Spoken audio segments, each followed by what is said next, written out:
हंस के बटन दबाएंगे धनुष्य बाण का और जीत के आएंगे मस्के। तर बटन दाबा, हंस के जीत के आएंगे मस्के। हमें मौका मिला है फिर से मोदी जी का ऋण चुकाने का।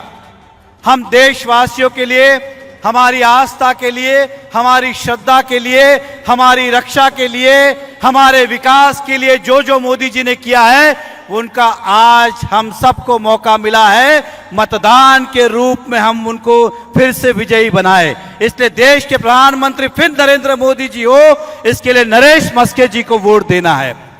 मीरा भाईंदर के अंदर कुछ लोग कहते हैं मोदी सरकार आएगी तो संविधान खतरे में होगा, गद्दारों को माफ नहीं करना है। तो मैं उतनी बात करके अपनी बात को समापन करूंगा। कहते हैं कि सबसे श्रेष्ठ कोई दान होता है तो मतदान होता है। मतदान जीवन का सबसे महंगा दान है। व्यक्ति अपने परिवार के लिए, अपने देश के लिए, स्वयं के लिए 5 साल में एक बार मौका मिलता है अपना दान करने के लिए, मतदान करने के लिए। ये वही राजन विचारे हैं जिन्होंने मोदी जी के नाम पे वोट लिए, आपका विश्वासघात किया, वोट मोदी जी के नाम पे लिए और जाके बैठे कांग्रेस के साथ। तो बताइए गद्दार कौन? ऐसे गद्दारों को सबक सिखाना है कि जिन्होंने मोदी जी के साथ साथ जनता का विश्वासघात किया है। और जो जनता का विश्वासघात करता है उसे ना देश माफ करता है ना जनता माफ करती है। और कुछ लोग हमारे यहाँ के नेता कांग्रेस के, वो कहते हैं बार बार हर भाषण में संविधान खतरे में है। मैं उनसे इतना ही कहना चाहता हूं, इतना ही संविधान से आपको प्रेम थी, मोहब्बत थी, तो पूरे देश में आपने संविधान क्यों नहीं लागू किया? कश्मीर में क्यों नहीं लागू किया?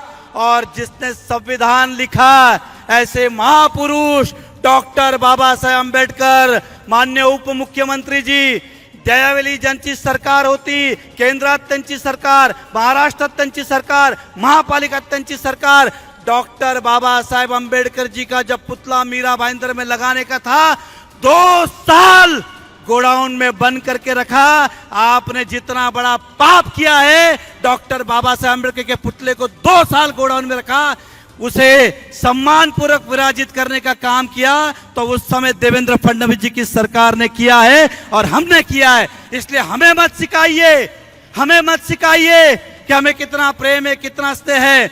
इस मीरा भाईंदर के अंदर बुद्ध विहार बांधने का सारे कायदों के अंदर बदलाव करके अगर बुद्ध विहार किसी ने बांधने का किया तो आदरणीय देवेंद्र फडणवीस जी ने किया। इसलिए हमें कितना प्यार है, हमें मत सिखाइए।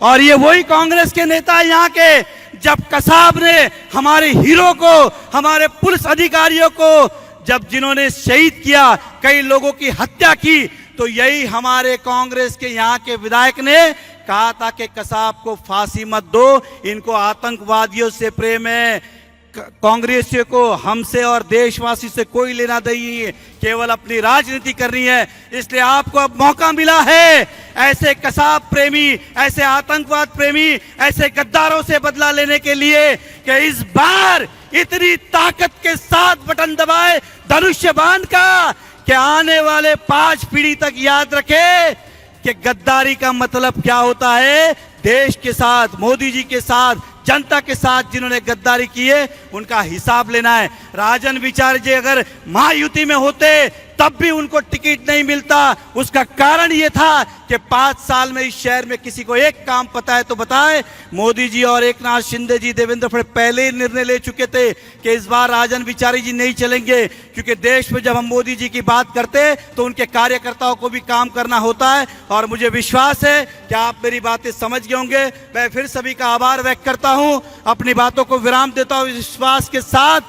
हंस के बटन दबाएंगे धनुष्य बाण का और जीत के आएंगे मस्के। तर बटन दाबा, हंस के जीत के आएंगे मस्के। धन्यवाद। जय हिंद, जय महाराष्ट्र। धन्यवाद। खबर देखने के लिए देखते रहे समय प्रभात।